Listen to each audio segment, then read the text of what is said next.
is good, everybody, and happy Tuesday to you. I am Mark. I've taken over the hosting chair from DG for today. I do have some company with me, though. You know that we don't do this alone. But welcome to the Weekday Wagers, where we will give you our best plays for the night that we like, any breaking news or anything that we got our eye on for today. And, of course, we'll probably play a little daily dinger. That being said, I'm not going to waste any more time, and I'm going to bring in the guy who is the hockey guru. Look, if you were first of all, I love that Just a Stat Sports sponsors the show, because if you were following Just a Stat Sports last night, you would know that Robby had a hell of a night in hockey last night. You went plus 17, plus 18 units last night? Yep, 17.7. I just rounded up to 8. But yeah, 18 units last night. Hit some nice parlays and killed all my straights just about. Excellent. That's great stuff. Yeah, so head on over there. Use promo code BTT30. It's scrolling right there at the bottom. It's going to give you first 30 days for free. That's all the AI model projections, Robby's player props, everything. You get over there, you find it, you love it. It'll be great for you. Robby, let's get this thing started. And what's the good news for you today? Instead of what's the word, we're going to go, what's the good news or the bad news? Depends on who you are. If you are a New Jersey Devils fan, it's a bad news because Luke Hughes and Brendan Dillon are both out. Two of their defensemen. They're already down a lot of guys, and they get to play Carolina again tonight, who, let's be real, they could have beat them 8-1 on Sunday, but Markstrom had one hell of a game. I think New Jersey may be in trouble, and this looks like Carolina's to take over. Yeah, I saw that come across, and I was like, I am full transparency. I was already playing Carolina before. I'm just glad that I got it at the line I did, simply because I saw that it jumped after that news broke. So, yeah, absolutely. I guess, my good news is that the Nerfy situation is seeming to start to settle down just a little bit. It's been a little crazy. In fact, the numbers are quite alarming. The last year at this point, it was almost 60% Nerfy to start the season. We are just hovering above 50%. So, and I've got a complete breakdown. I will be bringing that because it's going to be you and me again in the same spot tomorrow. I will have some Nerfy breakdowns that'll probably be pretty alarming for you. But yeah, that's what I'm kind of keeping my eye on and hoping that trend starts to climb up so we can take advantage of that. But it is Tuesday. We've got NHL hockey. We've got playoff hockey. We've got baseball. We've got NBA playoffs. Robby, where are you going with your first pick? Yeah, sticking with the same trend that we were going with earlier, I'm going to go to the Carolina Hurricanes and take Jackson Blake for 1+ point at plus 105. Look, man, the rookie is having one hell of a year. He's got 17 goals and 17 assists this season. I call him a rookie. He played one game last year for Carolina. It was their last game, so that doesn't count. But he's moved it all the way up to the top line with Seth Jarvis and Sebastian Aho. He didn't get a point on Sunday, but, I mean, the shots were there. He's going to get one tonight because of the injury news. Yeah, Jackson Blake, just for him to be as young as he is and producing the way he's producing for Carolina is pretty amazing. So I like Jackson Blake tonight for a point at plus 105. I love that look, especially at plus money, where most of the times these guys who've been producing all season or have been pretty consistent in their production, you start getting into that minus 115, minus 120. Some cases, Martin Necas was at like minus 140 the other night. So yeah, I love that you can take advantage of this at a plus money spot. And speaking of plus money, I am going to the Diamond tonight and taking the Los Angeles Angels on the run line, minus 1.5 at plus 114. You're going to love this. Tonight, the Angels are practically giving us free money. I'm taking the Halos simply because the Pittsburgh Pirates are just 1-5 against the spread on the road as a road underdog this season. They have a negative 3.7, what they call margin of victory. So it's one of the data point metrics that we use to look at how well a team is either winning or how bad they're losing. Negative 3.7. It's the worst in baseball. They're worse than the Rockies. They're worse than the White Sox. And I have a whole nother thing on that as well. But anyway, I'm taking the Angels to win on the run line. Bailey Falter's out there basically just throwing batting practice. He's got a 4.67 ERA, winless to go this season. LA, on the other hand, has won 4 of their last 2 in Anaheim. Excuse me, they're 4-2 at home, and in 3 of the last 4, they've covered the run line in that. So I like this spot there at plus 114. Any thoughts? The Angels are the new White Sox. I don't know what kind of name we can come up with. The awful Angels at that point. Well, listen, I need the Angels to not be awful tonight. I need the Angels to be awesome and win by at least 2 runs here. For you got synergy, right, with Peyton? I think Peyton was on them today too, right? Yeah, I think Peyton liked him too.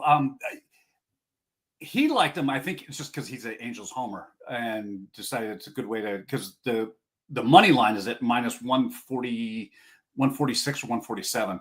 So I saw this as a way to really increase the value. When I saw the Pirates were actually the worst team in Major League as far as run line and being on the road as an underdog, that they outbeat the Colorado Rockies, who are 3-10 against the run line, and the White Sox, who are actually 10-10 against the run line this season. So I'm at that 500 point with them.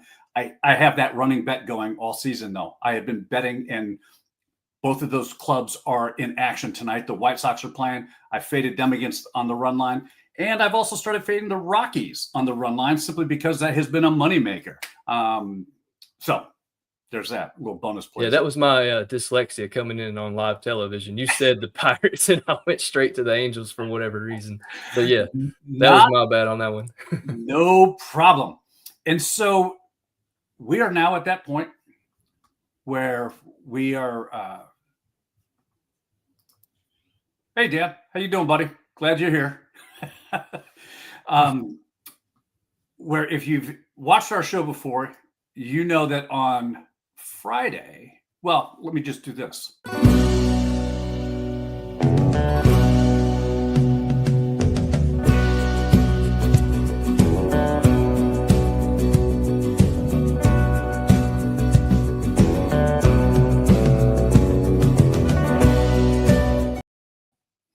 And that's our Friday.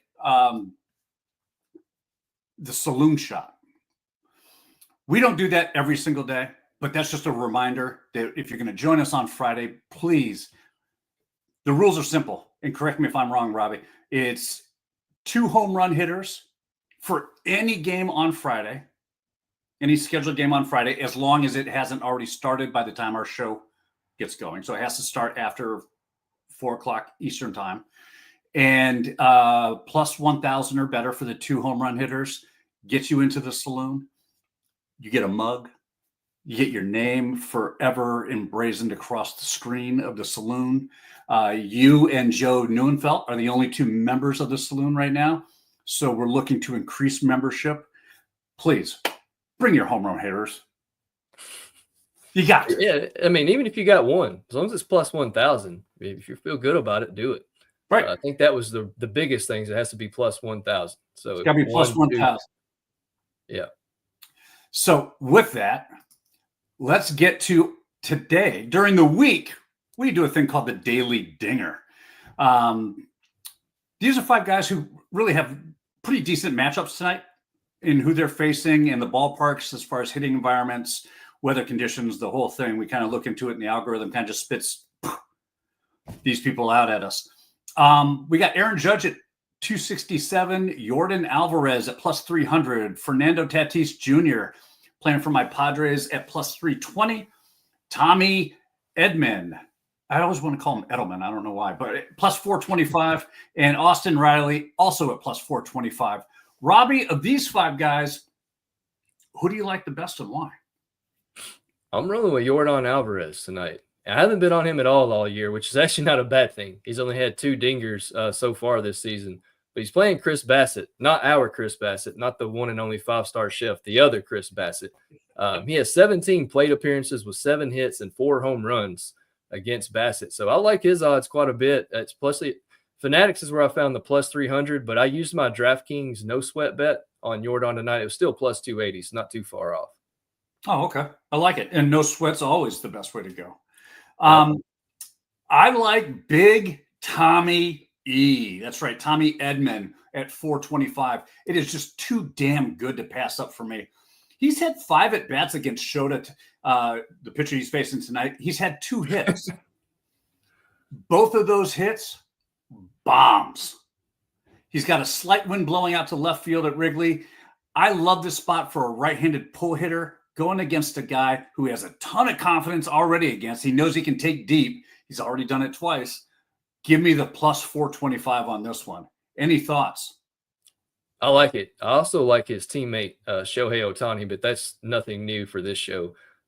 He just became a dad over the weekend. He didn't get a home run in his first game back, but he's going to use that new dad strength to get one soon. So rest assured, I'll probably be playing him at least until he gets one. Gotcha. That's right. He joined the team, though, right? He's with the team now? Yeah, he came back. I think it was Sunday when he came back, but this is only his second game back since he became a dad. Perfect. Well, listen, that wraps up our daily dingers. Real quick, Rob, with the NHL playoffs kicking off, and I know like they're still Tampa Bay and Florida are just kicking off game 1 of their series tonight. Are there any teams or is there a particular team that has surprised you so far in the last 3 days of the playoffs? Last night was kind of surprising, that LA and Edmonton game. I know LA has been great at home all year, but Edmonton seems to always have their number in the playoffs. I'm watching that game and I was like, well, I'm about to go to bed. I think at one point it was 5-1. After Leon Draisaitl cashed me out, I was like, all right, I don't even need to watch this anymore. And then they came back and it was 5-5, and LA ended up winning by 1. That's big for LA. If they had lost that game, I would say stick a fork in them. Edmonton's going to run them over. But LA overcoming all that and winning that game last night, that raises their stakes even more, as long as they can keep that home ice advantage. Because who knows between Winnipeg, Colorado, and Dallas? I mean, St. Louis is there, but the winner, they're going to be a game 7 in probably both of those series. And the winner will get probably LA or Vegas. So LA is my pick, man. They buckled down and they took over and they didn't lose that game last night. So I really like them going forward. Yeah, I agree with you. I think LA was always that kind of surprise team for me going in. I wanted to see how their regular season dominance at home translated. And I think that they really tapped into that last night to pull out that victory and will themselves, if you will, across that line to get the win. I'm a little surprised that we saw so many goals scored in that game. I thought that was absolutely coming to the under. I had the Oilers 0 goals in the first period as my play of the night, and that one hit. So I was kind of glad there, but I was surprised by the total. Is there anybody in the East that surprising you? I don't think it's a surprise, but Montreal hanging with Washington last night might have surprised a lot of other people. But I've been watching Montreal the last month or so. They've been in playoff hockey mode. They finally got that win to get into the playoffs, and I think that was a huge actual relief off their back. They seemed to play a little more loose last night, but they're going to give Washington a run for their money, I think, in that series, especially when that place goes back to the Bell Center, because those fans are clamoring for playoff hockey. It's going to be unreal. And then Alex Ovechkin just keeps doing Alex Ovechkin things. I mean, 2 goals last night, his first overtime winning goal in the playoffs at his age, 39. Crazy. Just crazy. Yeah. No, I agree with you. I'm real excited in the East to see what happens in this Tampa Bay Florida Panthers series. I think that this is the series to really earmark and tag as one to follow, because I believe that the winner of this series will actually play for the Cup. I think the Cup stays out west with the team out west. And to your point, it could be the Stars, it could be the Jets, it could be the Kings, the Avalanche. There's a lot of teams in the mix in the West. But I really think that this Tampa Bay Florida series is the one to watch in the East. I agree. And I'm a player prop guy. I think I may have some point parlay pieces, but I'm not touching any players in that game tonight.